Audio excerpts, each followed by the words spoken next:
Have you ever wondered how podcasters make money? I mean, a lot of them have been putting episodes out there for a while, so they must be getting something out of it, right? Monetizing your podcast isn't as complicated as you may think. There are different ways to increase your earnings while podcasting, but it's only a matter of finding the one that fits your particular situation depending on the stage that you are at. Okay, so let's dive right into the 5 ways that you can make money podcasting. If you have a podcast, most likely you have an area of expertise which translates into value to other people. Now, this value is what we're going to use to generate cash. What I mean by this is, let's say you have a podcast where you talk about the freelancing world and your experience working as a freelancer, how you got started, the tools you use, you name it. Now, what you can do, and I tell you this because this is what I do besides working as a podcast manager, is you can sell coaching sessions to help people get their freelancing career started. It's as easy as mentioning this during your episodes, setting up a Calendly link, and have people pay for these sessions before scheduling the call with you.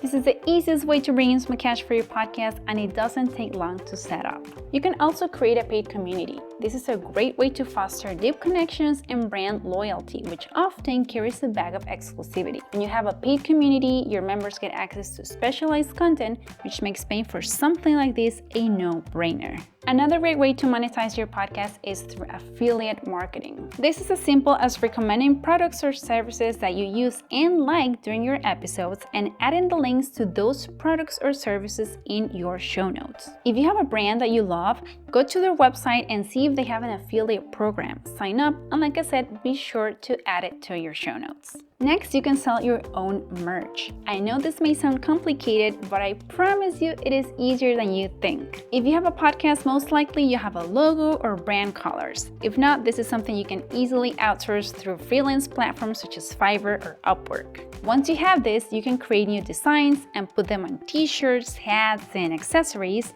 and sell them on your website. For this, you may use print-on-demand platforms such as Printful or Printify and have them deal with the production and delivery of your products. Last but not least, post your episodes here on YouTube and become a YouTube partner. You're already taking the time to sit in front of the microphone, so you might as well turn on your camera and take advantage of those videos to not only reach a wider audience, but to make money on the side. To join the YouTube program, you have to have at least 1,000 subscribers and 4,000 hours of watch time over the past 12 months. Once you meet those requirements, you can apply for the YouTube Partner Program to start monetizing your content, which is a great way to make some passive income for your show. So what do you think about these 5 different ways you can make money with your podcast? Let me know in the comments below. If you like this video, please give it a thumbs up, subscribe to the channel, and I'll see you in the next video.